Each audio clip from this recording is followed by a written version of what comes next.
This house is about 100 years old, and I love working with old houses. They have a personality and a patina that you just can't recreate. So you already have a basis to try and accentuate the old and bring in the new. The biggest issue with this house was it didn't have a lot of natural light. The rooms were kind of segmented off from one another, and so trying to figure out a way to bring in some natural light and brighten it up. One of the ways was lightening up the woodwork, painting the woodwork in the front hallway. I love the old wood and I wanted to keep some of that, so we kept the railings and spindles and the stairs in the hallway. We added the checkerboard stone flooring in the front hallway, and it's sort of a classic that you see in many old houses.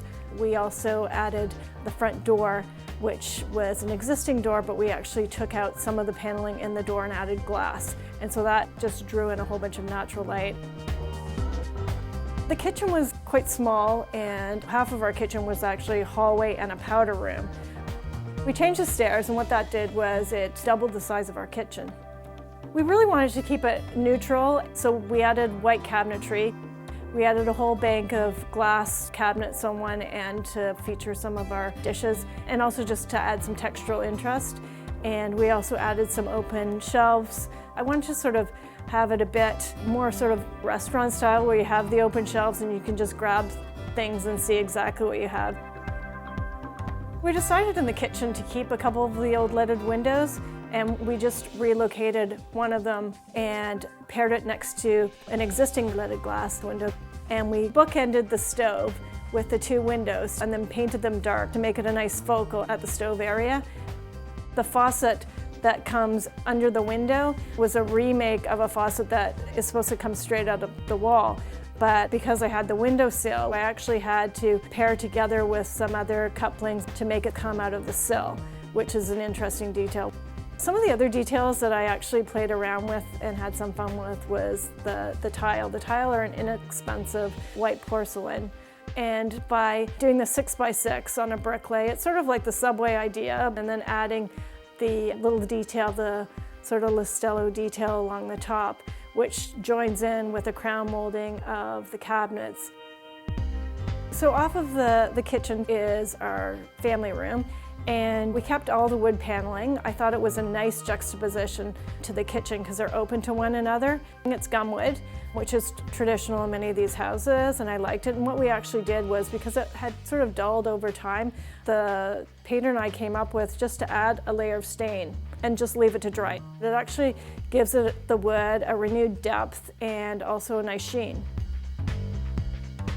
The dining room used to be the living room, and it was a nice size. The living room with the fireplace that we actually kept intact. We didn't change the fireplace at all. The marble was beautiful. I don't even think you can find that marble anymore.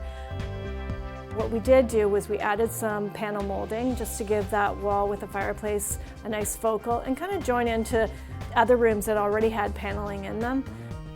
We also kept the leaded glass windows. They're south-facing, and when the sun comes in, they have a beautiful glow that you just can't get in a new window. And we also put a lot of our book collection in there. The mix of furniture is like a whole bunch of adopted puppies. The harpback chairs I found on the side of the road, as I did the settee bench, and we got them all reupholstered and refit out. And then the end chairs were ones that we had from our original dining room. Nothing matches each other, but they all kind of work nicely together.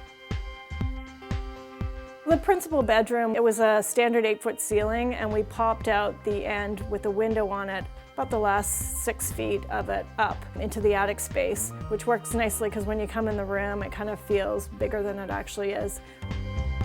And we added a gas fireplace along with 2 mirrored closets on the wall flanking the fireplace. It just makes it a nice focal, and the fireplace is great in the wintertime.